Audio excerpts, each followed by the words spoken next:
Assalamualaikum warahmatullahi wabarakatuh. Perkenalkan, nama saya Yuni Rasari, NIM 202020387023 Prodi Bimbingan Konseling Islam, Fakultas Usuluddin Adab dan Dakwah.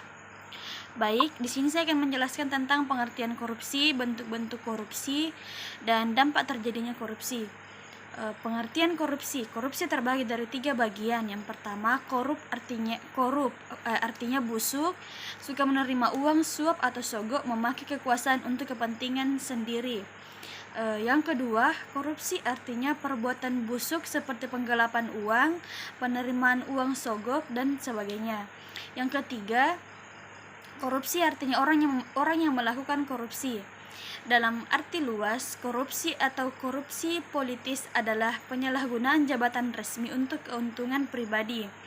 Semua bentuk pemerintahan atau pemerintahan rentang korupsi dalam praktiknya.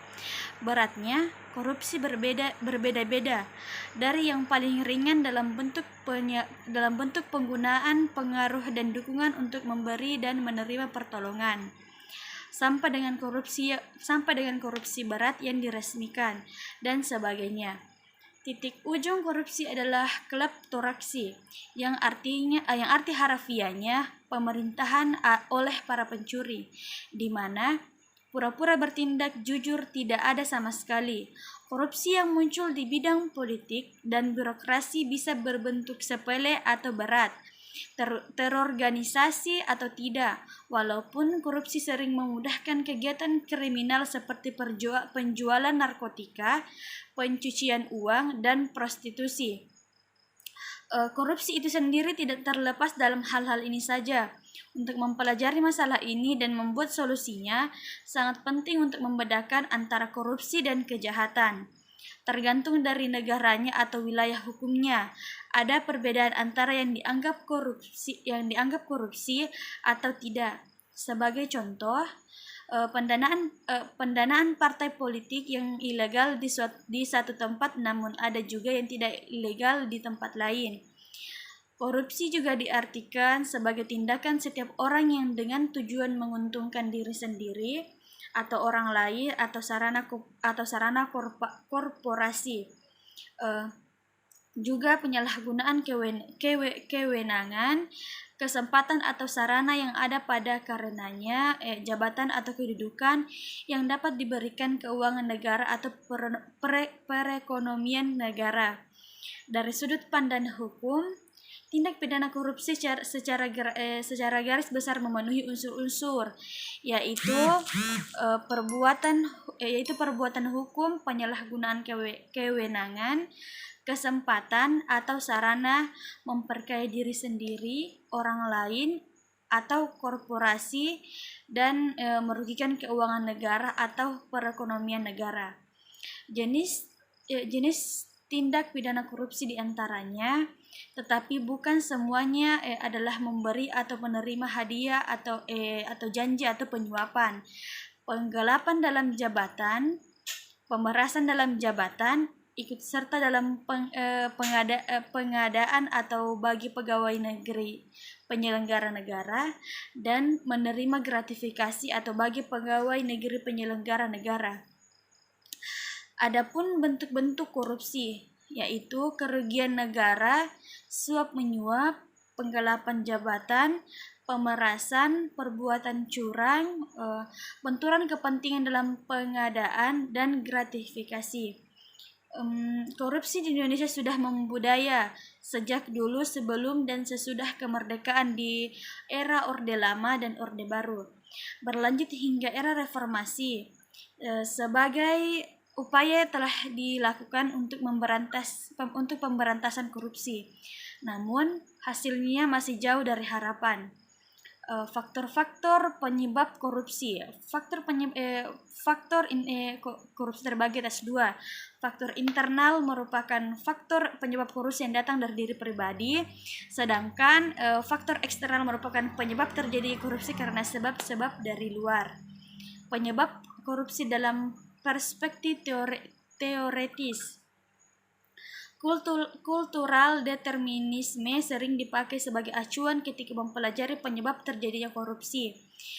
Fiona Robertson Snepa 1999 bahwa menjelaskan kultural praktik korupsi di Indonesia dihubungkan dengan bukti-bukti kebiasaan kuno orang Jawa.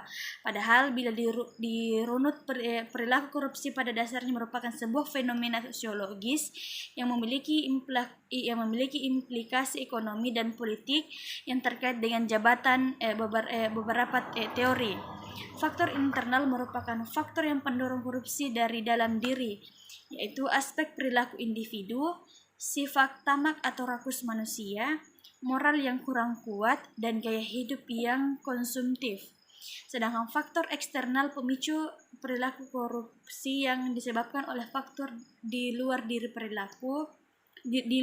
pelaku, yaitu aspek sikap masyarakat terhadap korupsi, nilai-nilai di masyarakat kondusif untuk terjadinya korupsi, masyarakat yang kurang menyadari bahwa korban utama korupsi adalah masyarakat sendiri, masyarakat kurang menyadari bila dirinya terlibat korupsi, masyarakat kurang menyadari bahwa korupsi akan bisa dicegah dan diberantas bila masyarakat ikut aktif dalam agenda pencegahan dan pemberantasan. Adapun dampak korupsi, yaitu bagi negara, korupsi mengakibatkan melambatnya pertumbuhan ekonomi suatu negara, menurunnya investasi, peningkatannya kemiskinan, serta peningkatnya ketimpangan dan pendapatan. Bahkan korupsi juga dapat menurunkan tingkat kebahagiaan masyarakat di suatu negara. Dampak korupsi, meluasnya praktik korupsi di suatu negara akan memperburuk kondisi ekonomi bangsa. Misalnya, harga barang menjadi mahal dengan kualitas yang buruk, dan akses rakyat terhadap pendidikan dan kesehatan menjadi sulit. Keamanan suatu negara terancam, kerusakan lingkungan hidup, dan citra pemerintahan yang buruk di mata internasional hingga menggoyahkan sendi-sendi kepercayaan pemilik modal asing. Krisis ekonomi yang berkepanjangan dan negara pun menjadi semakin terperosok dalam kemiskinan. Secara umum, korupsi mengkikis kemampuan institusi dari pemerintah karena pengabaian prosedur, penyedotan sumber daya, dan pejabat diangkat atau dinaikkan jabatan bukan karena prestasi. Pada saat yang bersamaan, korupsi mempersulit legitimasi pemerintahan dan nilai demokrasi seperti kepercayaan dan toleransi. Korupsi juga mempersulit membangun ekonomi dengan membuat distorsi dan ketidakefisien yang tinggi. Dalam sektor privat, korupsi meningkatkan ongkos niaga karena kerugian dari pembayaran ilegal, ongkos manajemen dalam negosiasi dengan pejabat korupsi, dan resiko pembatalan perjanjian atau karena penyelidikan. Walaupun ada yang menyatakan bahwa korupsi mengurangi ongkos atau niaga dengan mempermudah birokrasi, konsensus yang bermuncul berkesimpulan bahwa ketersediaan sogokan menyebabkan pejabat untuk membuat aturan-aturan baru dan hambatan baru, di mana korupsi menyebabkan inflasi ongkos niaga. Korupsi juga mengacaukan lapangan peniagaan, perusahaan yang memiliki koneksi dilindungi dari persaingan, dan sebagai hasilnya mempertahankan perusahaan-perusahaan yang tidak efisien. Itulah pemaparan materi dari saya. Terima kasih. Wassalamualaikum warahmatullahi wabarakatuh.